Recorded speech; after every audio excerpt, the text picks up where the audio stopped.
এটা আমার লেগে বাড়িছে। সবাই চোখ বন্ধ। উপহার পেতে কার না ভালো লাগে, আর সেই উপহার যদি হয় প্রিয় মানুষের দেয়া। সম্প্রতি সেই সুদূর প্রবাস থেকে শর্মিলার জন্য তার নতুন স্বামী একটি গিফট বক্স পাঠালো। বক্সের ভেতর ছিল শর্মিলার সব পছন্দের খাবার।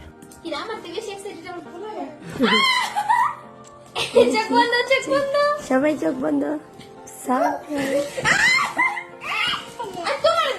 সব তোমার।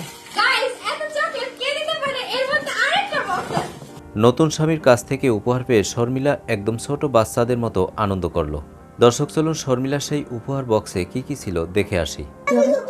চকলেট।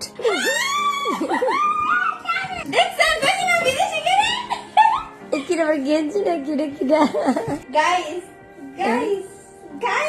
গেঞ্জি।